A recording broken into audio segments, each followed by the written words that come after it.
Hello friend, welcome back to the information group. आप सभी का इन्फॉर्मेशन ग्रुप में बहुत बहुत स्वागत है। अगर आप हमारे चैनल पे न्यू हैं तो चैनल को जरूर सब्सक्राइब करें ऐसे इन्फॉर्मेटिव वीडियो के लिए। आज मैं आपको इस वीडियो बताने वाला हूं जवाहर नवोदय विद्यालय के बारे में। अगर आप जवाहर नवोदय विद्यालय के अंदर क्लास 6 में एडमिशन लेना चाहते हैं तो उसके लिए नोटिफिकेशन आ चुका है और ऑनलाइन अप्लाई भी स्टार्ट हो चुका है।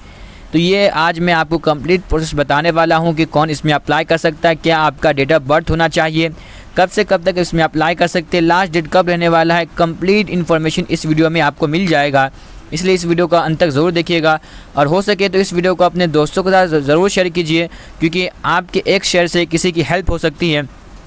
तो चलिए वीडियो स्टार्ट करते हैं। यहाँ पे आने के बाद आपको जैसे मैं इसे PDF ओपन किया हूँ तो आप यहाँ पे देख सकते हैं, यहाँ पे लिखा हुआ है कि लास्ट डेट टू अप्लाई। तो लास्ट डेट आपका ना 29 जुलाई तक आप इसमें अप्लाई कर सकते हैं। यानी आपका जो लास्ट डेट है काफ़ी मतलब वक्त है आपके पास बीच में। जो भी आपके रिजर्वेशन सर्टिफिकेट होते हैं जैसे कि OBC, SC ST, तो जितने सर्टिफिकेट होंगे वो सब सेंट्रल लेवल का होना चाहिए। अगर आपके पास OBC या SC ST सेंट्रल लेवल का नहीं है तो आपको इसमें रिजर्वेशन का लाभ नहीं मिल सकता, क्योंकि ये नवोदय विद्यालय सेंट्रल एग्ज़ाम होता है, इसीलिए आपके पास सेंट्रल सर्टिफिकेट होना चाहिए। उसके बाद चलते हैं तो यहाँ पे आपको बता चुका हूँ कि इसमें जो आपका लास्ट डेट रहने वाला है वो 29 जुलाई रहने वाला है अप्लाई करने का। और ये आपका जो सेशन है, यानी ये जो आपका स्कूल जो स्टार्ट होगा वो 2026 के लिए, यानी एग्ज़ाम और फॉर्म फिलिंग तो अभी से स्टार्ट होगा लेकिन ये 2026 के लिए है। उसके बाद नीचे आएंगे, नीचे आने के बाद यहाँ पे आप देख सकते हैं कि यहाँ पे दिया हुआ है एडमिशन फॉर क्लास 6, यहाँ पे दिया हुआ है GNV through the selection test for the admission session 2026 से 27। तो यहाँ पे 26 से 27 के सेशन के लिए यहाँ पे दिया हुआ है। तो यहाँ पे मोर इन्फॉर्मेशन के लिए यहाँ पे आप इसके खुद के वेबसाइट पे भी विजिट कर सकते हैं अगर आपको अधिक जानकारी चाहिए। वैसे इस PDF का लिंक डायरेक्ट डिस्क्रिप्शन बॉक्स में प्रोवाइड कर दूंगा। जैसे आप उस पर क्लिक करते हैं तो ये PDF ओपन हो जाएगा। उसके बाद यहाँ पे इंट्रोडक्शन दिया हुआ है, आप यहाँ पे भी खुद से रीड कर सकते हैं। इसमें कुछ खास बातें नहीं लिखी रहती है, यहाँ पे देख सकते हैं। उसके बाद नीचे आएंगे, नीचे आने के बाद यहाँ पे दिया गया है कि कौन से स्टेट में कितने इनके सीट है, यानी कितने यहाँ पे जवाहर नवोदय विद्यालय इनके स्कूल है, यानी कौन से स्टेट में कितने इनके स्कूल है वो यहाँ पे दिया गया है। तो यहाँ पे आप देख सकते हैं सब स्टेट का नाम दिया गया है।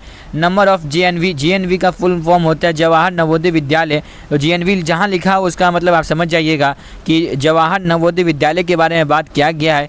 तो हर स्टेट का यहाँ पे लिखा गया है। और नीचे आएंगे तो नीचे आने के बाद टोटल भी दिया गया है कि टोटल कितना है। तो 654 यहाँ पे टोटल स्कूल इनके चलते हैं पूरे ऑल इंडिया में। उसके बाद नीचे आएंगे तो नीचे आने के बाद यहाँ पे आपको बहुत सारी इन्फॉर्मेशन आपको मिल जाएगा। यहाँ पे आपका जवाहर नवोदय विद्यालय जो सिलेक्शन टेस्ट 2026 जो होने वाला है, इसका जो आपका एग्ज़ामिनेशन टेस्ट जो होने वाला है वो 2 फेस में आपका लिया जाएगा। और यहाँ पे ऑन संडे 13 दिसंबर यानी 13 दिसंबर 2025 एट 11:30 बजे आपका एग्ज़ाम होगा। और एग्ज़ाम कौन कौन से स्टेट में होगा सभी स्टेट का यहाँ पे नाम दे दिया गया है। और अगर आपको देखना है तो आप अपने स्टेट का यहाँ पे नाम देख सकते हैं, एक एक करके यहाँ पे आपको मिल जाएगा। और आपको एग्ज़ाम डेट भी यहाँ पे दे दिया गया है। उसके बाद यहाँ पे नीचे आएंगे, नीचे आने के बाद लास्ट डेट यहाँ पे भी दिया गया है कि 29 जुलाई आपका लास्ट डेट रहने वाला है। और उसके बाद आपको इस वेबसाइट पे जाके आप ऑनलाइन भी अप्लाई कर सकते हैं कि कैसे आपको अप्लाई करना है। अप्लाई अगर आपको जानना है कैसे करना है तो उसके लिए एक नया वीडियो लेके आऊँगा जिसके अंदर कंप्लीट इन्फॉर्मेशन दूंगा कि कैसे आपको अप्लाई करना है। इस वीडियो में आपको वही इन्फॉर्मेशन दिया जा रहा है जो आपके लिए इम्पोर्टेंट है, कि इतना बड़ा नोटिफिकेशन है, लगभग इसके अंदर 31 पेज है। अगर आप हर एक पेज को पढ़ते गए तो बहुत ही मतलब टाइम चला जाएगा इसमें। लेकिन अगर आप अपने कैटेगरी के हिसाब से अगर खुद से पढ़ना चाहते हैं तो इसके लिए इस जो PDF है उसका लिंक डिस्क्रिप्शन बॉक्स में प्रोवाइड कर दिया हूँ, उस पर क्लिक करेंगे तो आप खुद से ही पढ़ सकते हैं। लेकिन मैं आज आपको इस वीडियो में सिर्फ इम्पॉर्टेंट पॉइंट बताने वाला हूं। तो यहाँ पे देख सकते हैं कि आपका जब ऑनलाइन अप्लाई करेंगे तो फ़ोटो, सिग्नेचर, मतलब पेरेंट्स के भी सिग्नेचर रहेंगे और जो कैंडिडेट रहेगा उनका भी सिग्नेचर रहेगा, और आधार डिटेल, रेजिडेंस सर्टिफिकेट और issue by the government authority से आपका इशू होना चाहिए। और नीचे आएंगे तो यहाँ पे काफ़ी सारी डिटेल यहाँ पे दिया गया है। और यहाँ पे सबसे पहले आपको देखना है कि आपका ये डॉक्यूमेंट जो होगा वो आपका JPG फॉर्मेट में होना चाहिए और 10 से 100 KB के बीच में होना चाहिए। तो अगर आप अप्लाई कर रहे हैं तो इन सब चीज़ों का ज़रूर ध्यान रखिएगा। उसके बाद नीचे आएंगे तो नीचे आने के बाद आपको यहाँ पे साफ साफ लिखा हुआ है कि आपको देखना है कि आप इसके लिए एलिजिबल है कि नहीं, जो आप अप्लाई कर रहे हैं। तो इन सब को यहाँ पे हाईलाइट करके दिया गया है, उन सबको आपको ज़रूर पढ़ना है। यहाँ पे नीचे आएंगे, उसके बाद ये जो लाइन दिया है काफ़ी इम्पोर्टेंट लाइन यहाँ पे दिया गया है कि आपको यहाँ पे देखना है कि एडवाइस दिया गया है कि आपको उसी चीज़ में अप्लाई करना है जिसमें आप एलिजिबल है। अगर आप फॉल्स इन्फॉर्मेशन देते हैं, जैसे कि आपके रेसिडेंस के और स्टडी के रिगार्डिंग में जो इन्फॉर्मेशन मांगा जाएगा और उसमें आप अगर कुछ फॉल्स इन्फॉर्मेशन देते हैं तो आपका जो एडमिशन है वो कैंसिल भी हो जाएगा। अगर आप एग्ज़ाम क्वालिफाई कर लिए और आपका सीट बुक हो गया, उसके बाद भी आपका कैंसिल हो जाएगा। और यहाँ पे आपको बता दिया हूँ, अगर आप ओबीसी कैटेगरी में आते हैं तो आपका ओबीसी जो है ना सेंट्रल ओबीसी लिस्ट में गवर्नमेंट ऑफ इंडिया के अंदर आपका जो है ओबीसी आना चाहिए, मतलब गवर्नमेंट ऑफ इंडिया के द्वारा इश्यू होना चाहिए और उनके लिस्ट में आपका जो भी है कास्ट आना चाहिए। आपको नीचे आना है, उसके बाद आपका जो एडमिट कार्ड है वो admit card issue admit card कब होगा तो यहाँ पे देख सकते हैं, यहाँ पे लिखा हुआ है, आप खुद से भी पढ़ सकते हैं। आपका एग्ज़ाम एडमिट कार्ड के बारे में ऐसा कुछ जानकारी नहीं दिया गया है कि कब रहने वाला है, और यहाँ पे आपका जो एडमिट कार्ड रहने वाला है वो फ्री ऑफ कॉस्ट रहने वाला है।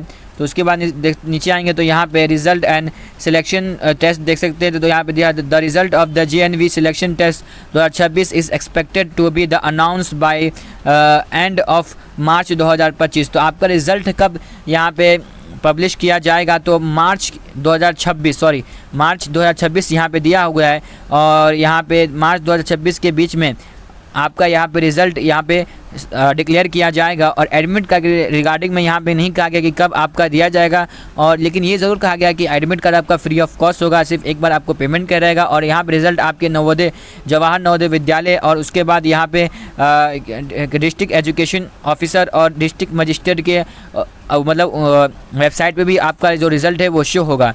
उसके बाद नीचे आएंगे, नीचे आने के बाद आपको यहाँ पे कुछ खास इन्फॉर्मेशन तो नहीं दिया गया है। उसके बाद नीचे आएंगे, आपको भी खुद से पढ़ लेना चाहिए एक मरतबा अगर आपको अधिक जानकारी चाहिए तो। चलिए नीचे आते हैं तो यहाँ पे हु इज़ एलिजिबल, तो यहाँ पे ये चीज़ को ज़रूर देखना है कि कौन कौन इसके अंदर एलिजिबल है। यहाँ पे बहुत ही इंपॉर्टेंट पॉइंट बताया गया है कि कौन कौन यहाँ पे एलिजिबल है।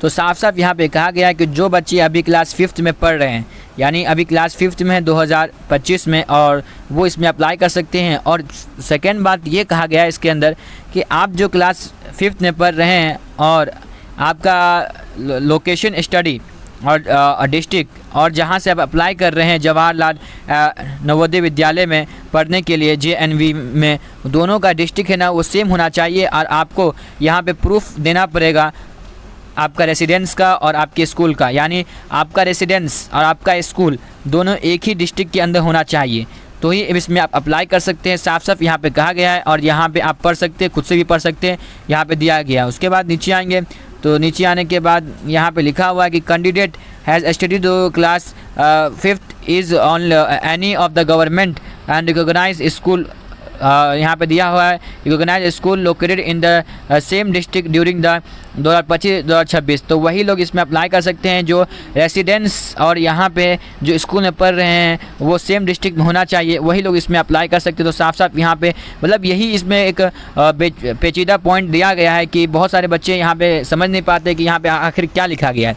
तो यहाँ पे जो आपका रेसिडेंस जो रहने वाला है और आपका जो आप अप्लाई करेंगे तो ये, और आपका जो स्कूल है ये सब आपका सेम ही डिस्ट्रिक्ट के अंदर आना चाहिए, तभी आप इसके लिए एलिजिबल रहते हैं। तो यहाँ पे नीचे आएंगे तो यहाँ पे सेकंड बात, तो यहाँ पे कैंडिडेट का जो डेट ऑफ बर्थ के बारे में कहा गया है कि आपका जो डेट ऑफ बर्थ है बर्न बिफोर, इससे पहले यानी 1/5/2014 और आफ्टर, और यहाँ पे दिखा और इसके बाद 1/7/2026 के बाद के बच्चे अप्लाई नहीं है। इन दोनों के डेट ऑफ बर्थ के बीच में जिसका डेट ऑफ बर्थ आता है वही इसके अंदर एलिजिबल है, और ये अगर ये डेट ऑफ बर्थ है तो इसमें बच्चे अप्लाई कर सकते हैं। तो यहाँ पे अगर आपका इन डेट ऑफ बर्थ के बीच में डेट ऑफ बर्थ आता है तो इसमें अप्लाई कर सकते हैं, और ये जो डेट ऑफ बर्थ है अगर यही डेट ऑफ बर्थ आपका है तो इसमें अप्लाई कर सकते हैं। साफ साफ मैं आपको समझा दिया हूँ। उसके बाद नीचे आएंगे तो कुछ खास बात यहाँ पे तो नहीं कहा गया है। उसके बाद डायरेक्ट नीचे आते हैं, डायरेक्ट देखते हैं क्या लिखा गया आगे कुछ खास बात तो नहीं है, लेकिन आपको चलिए मैं बता देता हूँ क्या क्या नीचे और भी लिखा हुआ है। आप इसके ऑफिशियल वेबसाइट पे विजिट कर सकते हैं, ये देख सकते हैं ये इसका ऑफिशियल वेबसाइट है, आप यहाँ पे विजिट कर सकते हैं। और यहाँ पे आएंगे तो यहाँ पे देख सकते हैं लैंग्वेज और ऑफ द एग्जामिनेशन कि किस लैंग्वेज में यहाँ पे एग्जामिनेशन होता है। तो यहाँ पे स्टेट वाइज यहाँ पे लैंग्वेज दिया गया है कि कौन सा स्टेट में क्या क्या लैंग्वेज होता है। जैसे आंध्र प्रदेश में ना इंग्लिश होता है, हिंदी होता है, तेलुगु होता है, मराठी भी होता है, उर्दू भी होता है, और यहाँ पे 2 और लैंग्वेज दिया गया है। उसी तरह नीचे आएंगे तो बिहार में क्या क्या होता है। बिहार में हिंदी, इंग्लिश, उर्दू होता है। और उसके बाद महाराष्ट्र में भी देख लेते हैं। महाराष्ट्र में भी बहुत सारा है हिंदी, इंग्लिश, और यहाँ पे उर्दू, तेलुगु, गुजराती, बंगाली, सब यहाँ पे बहुत सारा लैंग्वेज दिया गया है महाराष्ट्र में भी।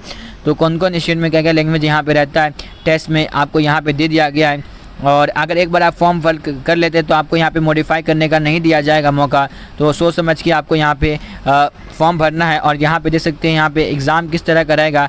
तो यहाँ पे देख सकते हैं यहाँ पे टाइप ऑफ द टेस्ट दिया गया है, नंबर ऑफ द क्वेश्चन दिया गया है, मार्क्स दिया गया है, और ड्यूरेशन आपको यहाँ पे दिया गया है।